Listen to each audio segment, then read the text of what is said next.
नमस्कार शेतकरी बंधूंनो, महाराष्ट्राचा शेतकरी यूट्यूब चॅनलवर आपल्या सर्वांचं स्वागत आहे।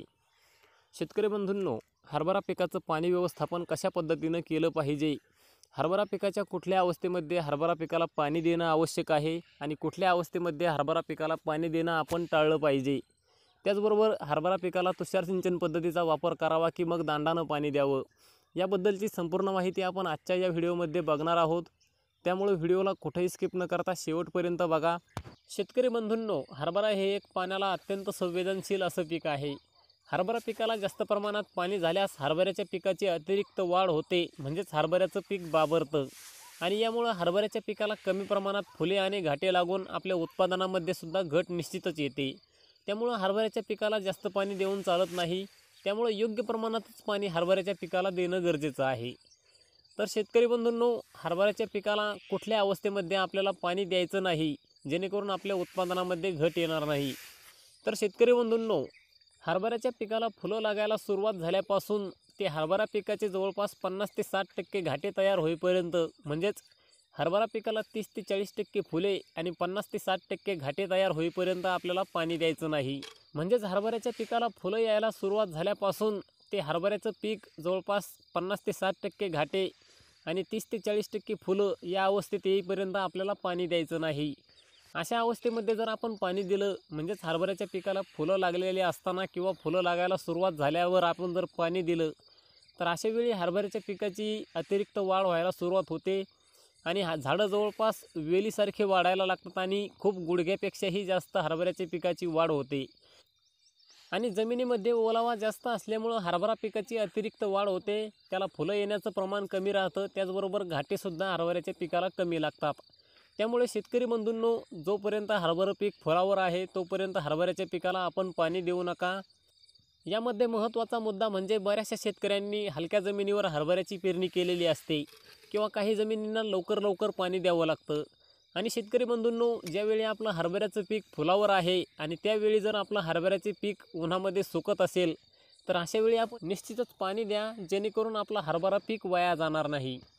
आणि शेतकरी बंधूंनो, हा मुद्दा मी माझ्या वैयक्तिक अनुभवानुसार सांगत आहे, कारण मागच्या वर्षी मी हरभऱ्या शेजारी गव्हाची पेरणी केलेली होती आणि ज्यावेळी हरभऱ्याचं पीक फुलामध्ये होतं त्यावेळी हरभरा पिकाला मी पाणी देणार नव्हतो, परंतु गव्हामधून फुटून काही क्षेत्रामध्ये हरभऱ्याच्या पाणी गेलं आणि शेतकरी बंधूंनो, हा हरभऱ्याची एवढी वाढ झाली की जवळपास वेलीसारखा हा हरभरा वाढला आणि ज्यावेळी बाकीचा हरभरा काढणीस आला होता त्यावेळीसुद्धा ज्या ठिकाणी पाणी गेलं होतं ते हरभरा हिरवा होता आणि त्याला अगदी कमी प्रमाणात घाटे लागले होते। त्यामुळे शेतकरी बंधूंनो, लक्षात ठेवा, आपली जमीन भारी असेल किंवा मध्यम असेल तर अशा जमिनीमध्ये हरभरा पीक फुलोऱ्यात असताना आपण पाणी देऊ नका। तर यानंतरचा मुद्दा आहे शेतकरी बंधूंनो, हरभरा पिकाला पाणी कोणत्या अवस्थेमध्ये गरजेचं आहे। तर हरभरा पिकाची वाढीच्या अवस्थेमध्ये हरभरा पिकाला पाण्याची आवश्यकता आहे आणि त्यानंतर हरभरा पिकाचे घाटे भरण्यासाठी हरभरा पिकाला पाण्याची खूप गरज असते। तर यामध्ये बरेचसे शेतकरी हरभऱ्याच्या वाढीच्या अवस्थेमध्ये पाणी देतात, पण हरभरा पिकाचे घाटे भरण्याच्या वेळी बरेच शेतकरी पाणी देत नाहीत, कारण घाटे लागलेले असताना घाटे भरण्याची क्षमता आपल्या जमिनीमध्ये आहे किंवा आपल्या जमिनीमध्ये घाटे भरण्यापुरता ओलावा आहे असं म्हणून बरेचसे शेतकरी पाणी देत नाहीत। परंतु शेतकरी बंधूंनो, ज्यावेळी हरभऱ्याच्या पिकाला घाटे लागलेले असतात अशावेळी जर आपण पाणी दिलं तर त्यामध्ये जे लागलेले घाटे आहेत त्यांच्यामधील दाण्यांचा आकार मोठा होतो आणि ज्या ठिकाणी पाणी दिलेलं नाही अशा ठिकाणी जे शेंड्याकडील घाटे आहेत त्यांचा आकार लहान राहतो आणि त्यामधील दाणेसुद्धा खूप लहान आकाराचे बनतात। त्यामुळे हरभऱ्याच्या पिकाला घाटे भरण्याच्या अवस्थेमध्ये एक वेळ नक्की पाणी द्या। आणि शेतकरी बंधूंनो, बऱ्याचशा शेतकऱ्यांचा हा सुद्धा संभ्रम आहे की हरभऱ्याच्या पिकाला स्प्रिंकलरने पाणी दिल्यानंतर आंब धुवून जाते आणि त्यामुळे हरभऱ्याचं उत्पादन घटू शकतं का। तर शेतकरी बंधूंनो, हरभऱ्याच्या पिकाला स्प्रिंकलरने पाणी देण्यास काहीच हरकत नाही, कारण हरभऱ्याच्या पिकामधील जी आपण आंब म्हणतो ती धुवून गेल्यानं हरभऱ्याच्या पिकावर कसलाही परिणाम होत नाही। त्यामुळे आपण स्प्रिंकलरने पाणी नक्की द्या, कारण हरभरा पिकाला दांडाने पाणी दिल्यापेक्षा स्प्रिंकलरने पाणी देणं फायदेशीर आहे, कारण स्प्रिंकलरने आपण जेवढं हरभरा पिकाला पाणी पुरेसं आहे त्या प्रमाणातच पाणी देऊ शकतो। पण यामध्ये सुद्धा बरेचसे शेतकरी रात्री हरभरा पिकावर तुषार लावून देतात आणि रात्रभर मोटर चालू ठेवली जाते, तर अशा वेळीसुद्धा हरभरा पिकामध्ये तुषारने पाणी दिल्यानंतरही पाणी साचून राहतं आणि तुषारने दिलेलं पाणी रात्रभर आपण जर मोटर चालू ठेवली तर ते दांडानं पाणी दिल्यापेक्षाही दुप्पट तिप्पट पाणी त्या जमिनीमध्ये मुरलं जातं. तर शेतकरी बंधूंनो, तुषार सिंचन पद्धतीनं पाणी आपल्याला हरभऱ्याला काय द्यायचं आहे की कमी प्रमाणात पाणी आपल्या जमिनीमध्ये गेलं पाहिजे. पण आपण जर रात्रभर मोटर चालू ठेवत असाल तर त्यापेक्षा आपण दांडानं पाणी दिलेलं कधीही चांगलं. म्हणून तुषारने जरी पाणी आपण देत असाल तर अशावेळी आपल्याला जमिनीमध्ये पाणी साचणार नाही किंवा पाय आपली जमिनीमध्ये फसणार नाहीत, याची काळजी घेऊनच आपण तुषारनं पाणी द्यावं. तर आता पाण्याच्या पाळ्या किती दिवसांनी आणि कोणत्या अवस्थेमध्ये द्यायच्या? तर शेतकरी बंधूंनो, महाराष्ट्रामध्ये आपण साधारणपणे भारी जमीन, मध्यम जमीन आणि हलकी जमीन असे 3 गट पाडून पाण्याचं व्यवस्थापन सांगणार आहोत. त्यामध्ये पहिला गट आहे भारी जमिनीचा. भारी जमिनीमध्ये पेरणी झाल्यानंतर म्हणजेच हरभरा उगवून आल्यानंतर 2 पाण्याची आवश्यकता असते. कारण आपण जमिनीमध्ये ओलावा असताना किंवा मग हरभरा पेरणीनंतर पहिलं पाणी दिलेलं असतं आणि त्यानंतर आपल्याला 2 पाण्याची आवश्यकता आहे. तर पहिलं पाणी आपल्याला 35 ते 45 दिवसांच्या आत द्यायचं आहे आणि त्यानंतर दुसरं पाणी आपल्याला घाटे भरतेवेळी म्हणजे जवळपास 70 ते 75 दिवसांनी द्यायचं आहे.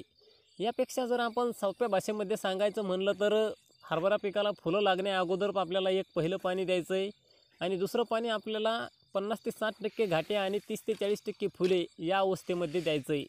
कारण शेतकऱ्यांनी वेगवेगळे वाण लावलेले आहेत आणि त्यामुळं फुलं येण्याचा कालावधी त्याचबरोबर घाटे बनण्याचा कालावधी हा वेगवेगळा आहे. त्यामुळे आपण दिवसावर गणित न लावता पिकाच्या अवस्थेवरनुसार आपण हरभऱ्याच्या पिकाला पाणी द्यावं.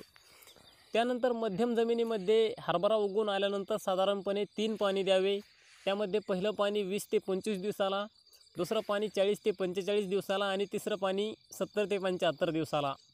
अशा पद्धतीनं जर आपण पाणी दिलं किंवा मग आपण हरभऱ्याच्या पिकाच्या वाढीच्या अवस्थेमध्ये पहिलं पाणी, दुसरं पाणी फुलं येण्या अगोदर आणि तिसरं पाणी घाटे भरण्याच्या अवस्थेमध्ये दिलं तर हरभऱ्याच्या पिकामध्ये कसलंही नुकसान न होता हरभऱ्याच्या पिकामधून आपण चांगलं उत्पादन मिळवू शकता. यानंतर हलक्या जमिनीमध्ये पाण्याचं नियोजन कशा पद्धतीनं करावं?